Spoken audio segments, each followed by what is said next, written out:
Folks, welcome to the Jake Feinberg Show here in Santa Cruz at the Batish residence. And it's been a couple years, but I got a chance today to speak to a decorated singer and part of the Batish lineage.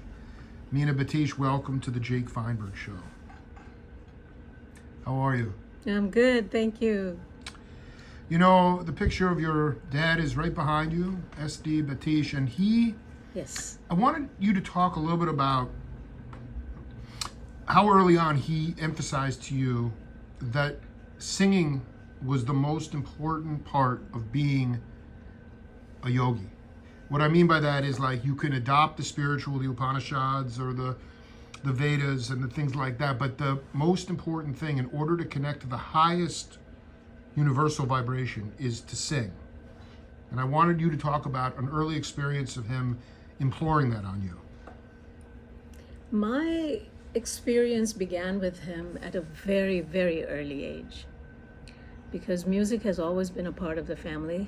We grew up with that environment, and I grew up listening to him in so many different genres. You know, his composing for Bollywood and his devotion and dedication to All India Radio, where he used to be invited all over the country.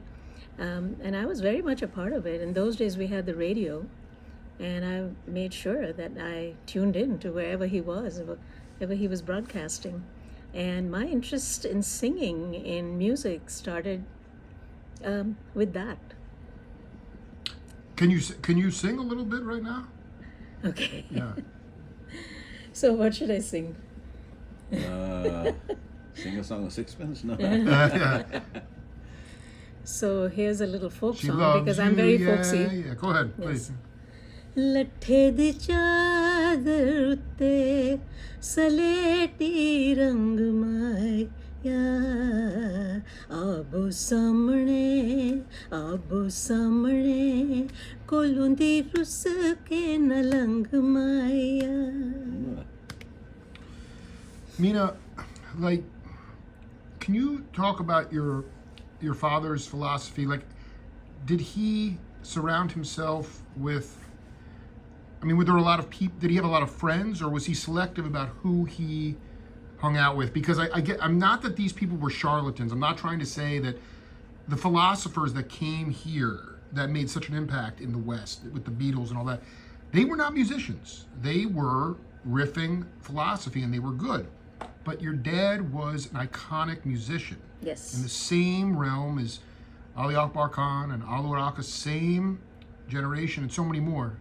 And I just wonder if he was able to, who he surrounded himself with, especially from the musician's point of view. Sure. So the smallest of musicians in those days were the tabla and the accompanying bands, and he connected with those people in a big way. And so he surrounded himself with those because The accompanists. Yes. Yes. Because he just, as far as my memory goes, you know, they loved him because he was the iconic person that he was, but he was always supporting and encouraging and, you know, spending time with that group a lot. That's true. But, you know, he associated with across the aisle with anyone and everyone. And I think reaching out that way, they were very lucky that he was doing that. And he considered himself very lucky because, you know, you get the other person's, you could be playing the same raga and it could be 10 different musicians and it would sound different. Absolutely. So it's important to be part of that so that, you know, you learn and you teach during that experience. They learned something from him and he learned something from them. Do you remember the first time you went, I don't want to say tour, but when you went and traveled and played music with your father? With my father, the first time that we actually played together professionally was in London at the BBC. Festival at the BBC. At the BBC. Yes. Okay, because there's a picture over there that I just took of, and your sister was saying that was taken in London as well, but this is a different time. No, it was probably the same Same. time. Probably at the Oh, Dad was hall. there before Royal, me. yes. So it was, okay, continue. So you were already a teenager maybe at that point? Yes. Or, yes, okay. Yes. Can you talk about that experience of being on stage and sort of, were you able to get out of your thinking mind and into the spirit mind? In those days, I enjoyed folk music. I enjoyed all kinds of music. Talking Bollywood about music. Indian folk music. Yes, Yeah, okay. and Bollywood music. And it was very easy for me. I would listen to a song and learn it immediately. I would go to a movie and a song was playing. I'd walk out of the theater and I'd be singing it. So that was very much a part of this. So when I reached London, my dad was already in concert all over the place, and he introduced me because he organized concerts. So as far as I can remember, the first one was our own concert, and he said, "You're singing tonight," and I said, "I am." And he played the harmonium, and we had Oh my gosh, this we- is, what year was this? This would be 1969, 1970. My God. So beautiful. I mean, and it was an outdoor festival or was it indoor? This was indoors. Indoor. Yes. So that's where it started, and I also am trained in the classical Kathak dance. Oh. And so I think my first introduction was a Kathak performance at the BBC studios. So there you have it. Meena, I'm curious because there was no Indian musicians, as Ashwin has told me before. They play by ear. I mean, they don't really necessarily read a lot of music. Right. And today, as Keshav knows, in the academy, there is a proliferation of materials out there that were not available when you were coming up. Right. What would you say to younger Indian singers today who are saturated with visual material on YouTube, everywhere, and most of it is very mediocre? Right. Okay, like before you had to pass a certain bar Yes. in order to get a record out or to Yes. get something into Bollywood. Today we're flooded with mediocrity. What is your advice to those people who are seeking better singers? Well, mediocrity. If you are a mediocre or reaching for something like this and presenting that, it doesn't go too far. You listen to a mediocre song, a couple of times, and it's done. But if you get involved with I'm so saturated with folk that I can only speak from that angle, really, and very light classical. Now, if I just listened to somebody and presented that, it would be something different. But I delved into it. I had an interest. My mother was a singer also, and so I learned from the best, and very authentic, very real music, the music as it was created. So I'm saturated with that. So And I want to be clear though, when you're saturated in folk, but what that really means is you, correct me if I'm wrong, you learn by ear, you were autodidact, and you were self-taught. Yes. Well, I don't. Because that, I mean, the I folk. wouldn't say self-taught. Yes, I learned by ear, so you could say that it's self-taught, but it wasn't anything just blaring on the radio. I was sitting with these people that course. actually I mean, you happen to be sitting with like Passed- the highest. Of the passed high- that to me, and the purity of what my parents sang and composed, the purity of it is what interested me, and I could tell the difference even at a very young age. When you say purity, you mean the stuff that was recorded or just played. The folk songs, from way back when. Sure. And then in what sense it was done acoustically? What was pure? What do you mean pure? As they were supposed to be, the original tunes of them. These days, they take a tune and they'll just Morph it. Yeah. fragment Yeah, it it's completely. basically not to create a new way of saying something. You learn exactly the way it was composed with the nuances. But is there room for them to put their own voice in that? Later on, yeah. But when you're learning, you have to learn it correctly. And so, that's something that was stressed with my father. I was trying to take a little liberty, and he says, okay, but first learn this, then you can do whatever you want. Yes. Which makes sense. Ashwin, this is a family interview, so I need you to tell people. This was so fascinating to me. Can you just riff on the significance of the Goa people? Oh, the Goa people. Yeah, because Yeah, you yeah. were talking about their fanaticism for Western improvisational music was brought by them to India. Okay, so the folks from Goa, brought the whole concept of Western musicology into India. And I say that not to mean that they were like the sole people that were bringing it. But when I say Western musicology, it's the concept of reading music That's right. and of bringing in like aspects of jazz and stuff like that. But their contribution, and I think now they're getting recognized, is that they were readers, and so they brought this reading ability Tablature, into Bollywood. yeah. Bollywood was always, they're all great musicians, and Bollywood was surviving, like you said, by playing by ear, as you said. So Bollywood was surviving fine doing it that way. But this ability to bring reading brought with that the composition orchestrally and the expansion of the Indian melody to be in an orchestral setting. And that's the unique thing that they did. And so a lot of the arrangers that early Bollywood became enriched by were from Goa. I think there was a gentleman by the name of Sebastian. I remember my father mentioning him. He was like the arranger for most of the composers, and so he would bring in, and he would call my dad Master. He says, "Master, how can I help you with this thing?" My dad would sing him this stuff, and he says, "I want the violins to be doing this. I want the horn section or whatever they're using, whatever he was planning on using, to be playing." So he said, "Okay," and he's listening very intently. But my father was not into understanding the orchestra, because that was before he had really knowledge of how to do it. But Sebastian was the one that would suggest to him that, okay, these string sections, these people will have this range and this. And so my dad was listening to it intently and said, "Okay, so this one, da da da da da." If he's saying this thing, so how would we split it? He says, "Well, so this section can do this section can do this." And so he started to show my father how to break the thing up. And at that point, and then he would enact it. So there are 50 musicians in there, and my father, you know how it is, like, we play harmonium, solo, and tabla, and that's it.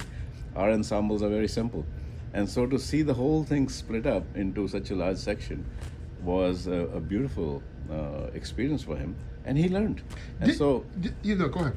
No, the thing I want to say is, my father was so intrigued by this whole thing that he would end up, when they went for lunch, the orchestra, he would go and pick up the instruments and start playing them.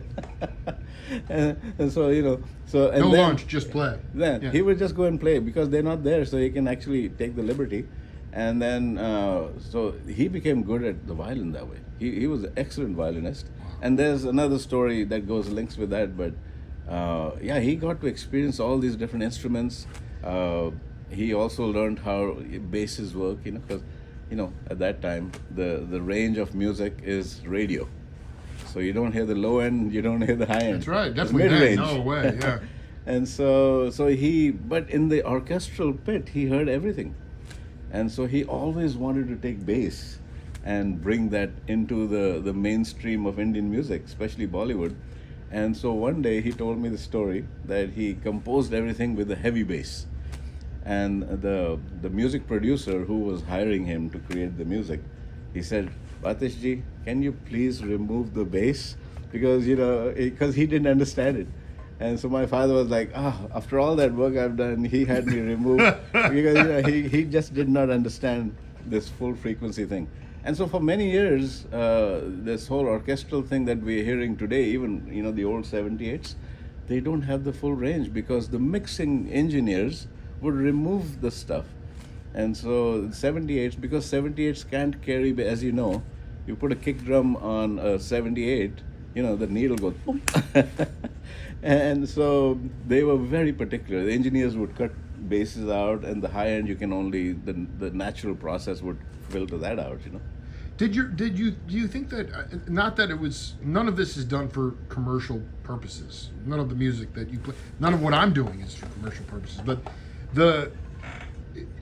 bringing the notation of the music from Goa, bringing it into Bollywood, getting people to read the class. Did it help your dad's career Oh, financially? no, I think you're right. There is definitely a separation. This was not financial. It was more. He was a student for life. He just wanted to learn. And what he did though, which is fantastic, is he composed all these compositions and he took the pen and just instantly wrote the notations. So if he hadn't done all his homework back then, we would not be, in possession of almost 10,000 compositions. I'm not just talking a small bit of stuff. He's written thousands of pages of musical notation because I bought him a computer with a software and with a mouse that goes click, click, click, click, click, and then he audits it. You see, that's what I mean? This is the old system that, predates computer. When the gentleman's name is Jim Miller, he came up with this PC-based writing software. Right. And so my dad and I got so excited, I bought the software, $600. I said, okay, and he just took to it. And so what I'm saying is, the fact that these Goanese musicians, brought this whole scheme of reading and notation-based playing and performing in an orchestral setting, so he could use that. The benefit for him was that he did not feel, how do you control 50 people? So he realized early that that's the way to do it. Write it down in stuff. And so he became good at that. So he became prolific writing. Right. Oh, yeah. No, I mean, that was the day when gentlemen like Sebastian came in. We don't have a full way. name on him. He just a cat showed up from Goa. His name's Sebastian. Yeah, he's the arranger. I mean, he's the arranger to Bollywood. Everybody knows about him. Okay. And there was Fernando or something like that. There were 2 or 3 arrangers at that time. By the way, was it a bass fiddle that he brought in, or not an electric bass? Who did? When your father wanted to put the heavy bass. Yeah, the actual it was double bass. Double bass, yeah. Double bass. And so, because in those days, electric bass probably wasn't around. Monk, I mean, it was 1951, first time that the electric bass was used in jazz. Oh, so okay. I mean, but that was early. Yeah. So my dad's career goes back to the 30s. This is 30s on. Meena, Yes.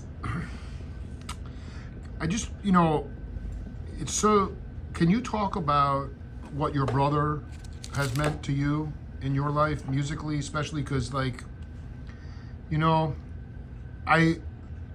I'm around some musicians today where it was customary at holidays and functions. The family was always playing music, playing instruments. I mean, it was very common. Another part of the folk aesthetic, but it is sort of disappearing now. In some ways, people are, they have their own devices, or they're making music in isolation, or they're making it with this iPhone or whatever. And I just wanted you to talk about Ashwin and, how he's helped you stay the course as a yogi, a sound yogi. It's hard talking about my brother. We've been very close. I know it's hard. So every step of the way, my interest in music and his encouragement of me, and I have seen him grow into just as a beautiful, fabulous musician who has not taken shortcuts, and he has always encouraged me to just come forth and, hey, you don't know what you can do, and that kind of a spirit. And she is brilliant. She is brilliant. Why is she brilliant? Some would say you were brilliant. She can just render things flawlessly. Right. And I've seen her. Well, we started off singing Beatles songs together. yes, She loves you. When we were like yeah, 7 years old. Yeah. 7 years old. That's it. 8 years old. I even had a Beatle haircut. Pointed shoes. yes, that's true. Who was to ever think my dad would be playing in the Help movie? Who was ever going to think that this was going to happen? Wow. Right. When George Harrison calls and I pick up the phone and he says, "Hey, can I speak to Mr. Batish?" So yeah, it was just a amazing thing. Anyway, so her rendition and her accuracy and her, some of these intricate, we call them tan, are super, super, super difficult. and she renders them like, she just, you hear it and you boom, and I'm like, whoa, where did that come Right. from? That's high Yeah, level. so that's her MO. I mean, we're talking, and even some of the industry people, when she was really young, she sang in front of some of the biggest singers. Who was the Lata Mangeshkar, Asha Bhonsle, all the people. And my dad would say, just sing her something, and she was like, wow, that's pretty. And so you that's what I mean about brilliant. You can't have more brilliant than just being able to throw something out there with no preconceived notion of, you just hear it and play it. So this is her. I mean, I just envy that. And so every time I want to study the sitar, I have her sing the line out. And then I will just try to copy that, see? Because, we are vocalist. It's the highest ranking. Keshav, it's so nice to see you again, man. I wanted you to talk about, your grandfather was, Ashwin he was Ashwin's teacher. Ashwin was your teacher. And I remember talking to your dad about musicians where their ego gets in the way a lot of times, thinking that they're, too hot, they're too good. And your dad said it's always important to have a teacher, a grounded teacher. And I just wonder if you can talk about how authentic you feel you're able to develop a bond with your, not just, student, but plural students that you teach now. Do you think that they are authentic enough so that they're rooted in the same principles that you are? My students, as in You at Santa Cruz, at Santa Cruz. or even just private students. You have a multitude of students. I don't believe that. Maybe I'm wrong, but I don't believe that your father did or your grandfather did. Maybe they did, but I'm just talking about the idea of giving away this vibration, enlightening people with the vibration, and knowing that you are, as I am, a monk just stumbling into grace. Are you able to get that across to the younger cats that you teach? Well, Einstein said that this stuff isn't created or destroyed; it just is. It just is. So there's nothing to take from or to create. It just is. And so that's basically what I'm just showing to them. How do you show them? Just by doing it. Like demonstrating the techniques themselves, the music itself. It's much higher and much deeper than just technique. Can you break that down? It breaks itself down. That's the beauty of the. I know, but we are dealing with. directness of the music. We at 46. I have two daughters. They're both from a different generation, and so you have this interface now that we're using, that is a distraction. That is not as. It's harder to stay in the moment, and so I just wonder how you relate to young. Not that you're an elder, but how do you know it's getting across to younger cats? It's always with them. I think that the most common misconception of teaching is that you have to constantly enforce and reinforce the same thing over and over again, but it's never the same. You see? So, and that's the beauty of music. We're seemingly taking the same ragas and playing them every day, but somehow they're different. So how can that be? It's you could say it's a right, but it's also something that can't be. It's not tangible. Well, that's the mystery of it, right? Because how is something completely intangible coming through something seemingly so material? So that's the paradox of it. Are you like on a tenure track, or are you adjunct there? At the moment, I'm what they consider a DMA candidate. I just wonder about if you can talk a little bit. I just interviewed Jack Peterson, who is 93 years old, still eating cheeseburgers. He went to a Stan Kenton music camp in early 60s, and the guy at Berkeley came along and said, we don't have a guitar program. We're starting a guitar program at Berkeley. would you be willing to write a curriculum for it? He had no idea what he was doing. John Abercrombie, Mick Goodrick, some of these great cats were his first students, but there was nothing codified. And do you rely on a curriculum? How much creative control do you have? And I'm not talking about, I'm just talking about in theory classes. How much of your imprint are you able to put within the class, and how much do you have to adhere to some sort of codified curriculum? Well, first of all, there's nothing wrong with code. If there was no code, we'd have no I ability to agree. No, communicate with each I'm other. not. I'm an Einstein guy though. I was born on his birthday, so 314. But my math and code has never been good, so it's always out. But you're right. You need to have code. Yeah, and it's no different than language. I mean, there's a reason why we have names for the notes. Sarigama, Padha, Nisa. But you have to look to what they point to. And then the code is just a means of getting there. In terms of your own playing, where do you feel like you need to push yourself the most out of your comfort zone in order to grow? That's different every day. Every day. What is it today?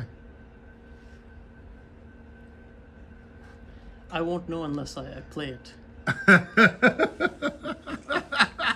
I dig. I hear him No. take a raga, and he's on the stage, and he starts, and he can play the same rag every day, and he just keeps expanding the notes to the point that I'm in awe every time. But I think that's how he delves into it, and he wants to get to the bottom of everything that he can do within that. But it isn't something that you can accomplish with your improv with a day or 2 days. This is it's a process, and you can see that in him. He's just so committed. Yeah, he's a devotee. Yes, very devotee. devoted. I mean, there's no doubt. Meena, back in the Krishna Cafe days, Back a bit. Ashwin was just sort of doing his thing and learning, and people were dropping spoons on the floor and talking over the music, and it was Yes. could be a train wreck once in a while. But I was curious about your experiences. Were you singing at the Krishna? I mean, it's hard for me to believe that I could go in as a Western cat and have Indian food and watch your dad and Ashwin. cooking on the where just playing music. They it's did just everything. now you get the speakers. You get whatever they're playing. But were you part of that scene? No, well, I was part of the restaurant and the running of it a Yeah. little bit, but I did not sing with them in those days.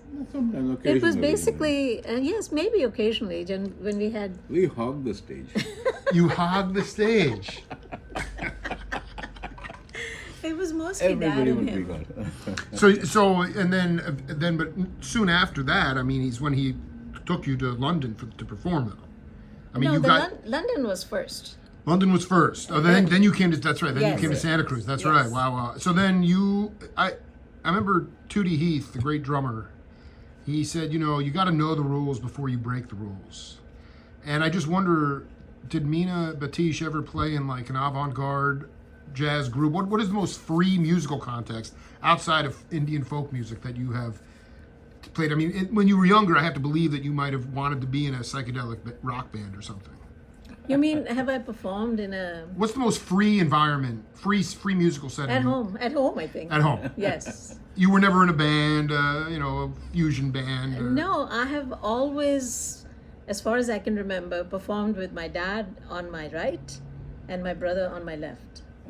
In fact, there's a ghazal that we sang in our studio. My dad taught me that ghazal.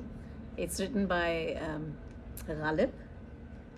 And I just couldn't believe that I could sing a ghazal. And my dad said, of course you can. So listen to me. So I listened and I learned. And then next thing I know, we're in the studio recording it. Again, my dad to my right and Ashwin to my left. Yeah. And then And it's 15 minutes later, she's singing it. So, so I do understand what you're saying. I think as far as going out of into like improvisation kind of zone. Well, because my teacher, Tsiji Munoz, who someday my dream is that you and him will get together. You remind me so much of each other. Puerto Rican, amazing shaman teacher. But it was always about what you keep saying all the time, and he told me this too, and I didn't get it at first, and now I do, is your teacher teaches you everything. And then the teacher says, now forget everything and just play. I just That's play. right. Okay, That's true. And that's what it's about. Yeah. Well, so education, and I stress that to everybody that I come in touch with, is really a form of, getting enlightenment, getting to a point where you go, like, okay, so if you, for instance, you have heard of the oral tradition, we kind of think of today as the written word, as the real tradition, right? But go back to when we didn't have the ability to have paper as profusely as we do. I mean, everywhere you look, there's paper. Forget about the digital stuff. Right. But cuneiform, we come to clay tablets. Right. Go back there, we have the leather and somebody etching on leather. So how many of these do you think will make an encyclopedia? Stretch that leather out a little bit. So the only thing that was existing was oral tradition. Right. You see? Right. Now when you go into the oral tradition, you have works like the Rig Veda. You have the Sam Veda. I'm talking about works that were not ever possible in that era to be written down. But yet, those people were geniuses. They did a perfectly thorough and good job of transferring the knowledge to us, where we can actually write on paper or leave it digital, right? But what I'm saying is, just the fact that all these things didn't exist, like your cell phone and your ability and radios and all that kind of stuff, doesn't mean that these guys weren't able to make the pyramids. They weren't being able to make these colossal, like I've seen some of these things where they have drilled a hole through concrete, like rock, and it's perfectly shaped. Right. So who the heck were these guys? The engineering, it Yeah. was Who all. were these That's right. people? It's Is true, it? yeah. We're talking about megalith structures, the Sphinx and all that kind of stuff. We were in that age, some incredible people. So I don't know, like you were telling asking Keshav about, how much of this, all these mediums and like your own daughters are of course caught in it right now because it's candy. You can't but be caught in that thing. And as having children, I know this thing. Yeah. But the fact that we have ancient traditions that, and I still encourage my students to learn and then learn and then learn to the point where they don't need to worry about looking at it. So that's really the art of learning, but the liberation comes only after you keep assimilating all the stuff until your head goes bling, and suddenly you're like, oh, I'm enlightened. And you don't, come out and proclaim that, of course, but you notice from their movement and the things they do and the way they play, you see Liberation 101. Keshav, I want to ask you. We have a great jazz club in Tucson called the Century Room, and I see a lot of younger cats playing there, and they're quite, not just facility-wise, they're just really good players, and conceptually they're bringing a lot of cool stuff to the bandstand. And what your dad was saying was, and yet they still have music stands on the bandstand. I mean, your grandfather, Louis Armstrong, Train, McCoy Tyner, if there was music on the bandstand, that's not a gig. That's a rehearsal. I wonder how you talk to your students about, because what he's talking about, where all of a sudden the switch goes off and you don't need to look at the page, the guys that I'm seeing at the club in Tucson, they don't need it, and yet they still want it as a security blanket. What's your philosophy on music stands on the bandstand? Music stands, as in... As in, you get an ensemble up there to play. I hate the word performance, and they're playing original tunes, or they're just playing standards, and they still feel the need to have sheet music on the bandstand while they're playing. Train would not consider that a gig. That'd be a rehearsal. How do you feel about that? Well, you have to look at what those words point towards to understand why they're there. Because inscription is no different than memory. Mm-hmm. You see? So I have no problem with inscription. In fact, it is memory. They're inseparable from each other. But okay, I'm with you. But part of me also says, you go back to a time like Stanley Clark was telling me, you know, Sonny Stitt would just the language of the music that he was playing was so embedded in him. He didn't need the sheet music, and he could just play a solo after solo after solo, and it was different every time because the language is inside, and he could just go into his spirit mind. And my feeling is like when you have to access that page, even if it's for a millisecond, then you're out of that beautiful spirit mind playing music. And you of all people know that there's the thinking mind in playing music and the formula, and then getting into the spirit mind. And so you don't consider it a distraction when you're playing. I just personalize it for yourself. You see, the issue with using the word distraction is it divides you from what is.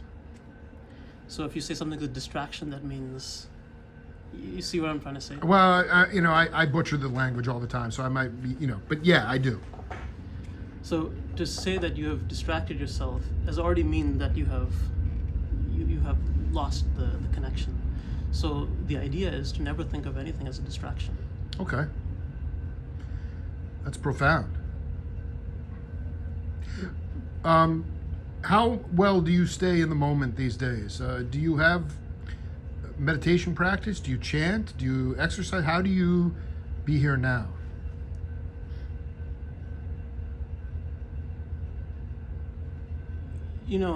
There's no technique to it, although there are infinite techniques. Right. You see, so it's the answer is right here.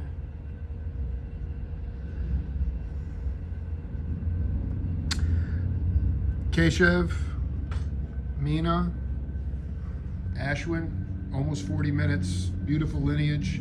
Okay. And thank you to SD Batish for the opportunity to come and get healed today. Thank you so much, guys. Oh, you're most welcome. Thank As you. always. Yep, this is the Jake Feinberg Show. See you later. All right.